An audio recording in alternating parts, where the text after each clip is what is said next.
Welcome to IP in 5. I'm Grant Drutchas, a partner at MBHB, a full-service intellectual property law firm. In this series, we discuss the most interesting and challenging issues in the world of patents, trademarks, and more. Today, we're discussing the role of drug labeling in pharmaceutical patent litigation and so-called skinny labels. To help talk through some of the challenges that life sciences companies may face as they navigate the intersection of FDA regulation, patent law, and commercial strategy is my colleague, Taylor Weilnau, an attorney with me at MBHB. Welcome, Taylor. Thank you, Grant. Happy to be here. So, Taylor, could you explain for the audience a little bit the issue of inducement in connection with method of use and the method of treatment patents? Whoever induces infringement of a patent will be held liable for that infringement. So here, courts really analyze this by three factors. One, there has to be direct infringement by a third party. Two, the accused infringer has to know that these acts by the third party would in fact infringe the patent. And third, they actually had a role in actuating this infringement and in fact encouraged this infringement.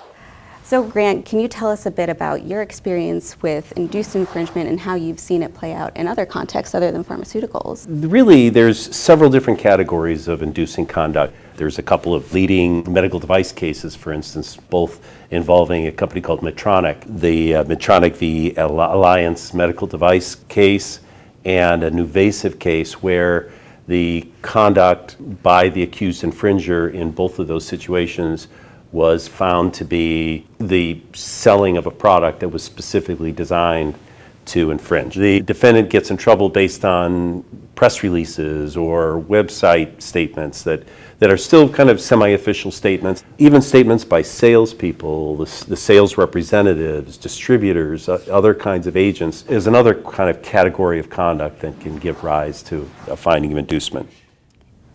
So Grant, what are the similarities and differences you see in how inducement issues arise across industries? You know, other than the skinny labeling issue where you have sort of a government-sanctioned approach to or limitation on inducement, there's not a lot.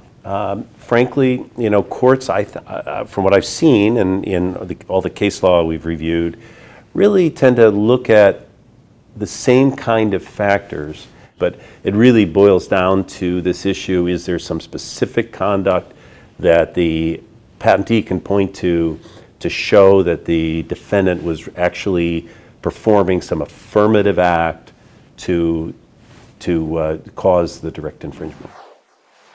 So Taylor, with all this said, what is the impact of the Hatch-Waxman Act, specifically its skinny label provision, for generics and biosimilars on this inducement landscape? The real goal of Hatch-Waxman was to help expedite the process of generic pharmaceuticals getting to the market, while also balancing this desire we have for innovators to keep innovating even with compositions previously discovered. In Section 8, it provides generic drug manufacturers this avenue to say, hey, I'm going to carve out of my label and out of my materials any indication of your infringing method of treatment of this composition. And it's what we now know as skinny labels.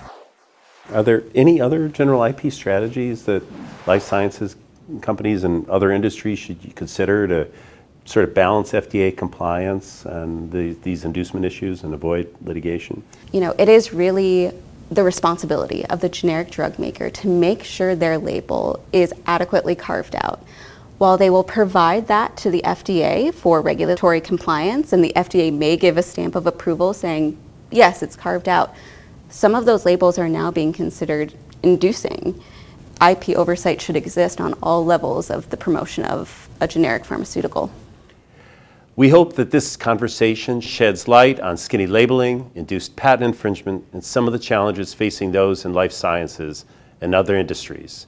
Stay connected with us for ongoing analysis of intellectual property issues across technologies.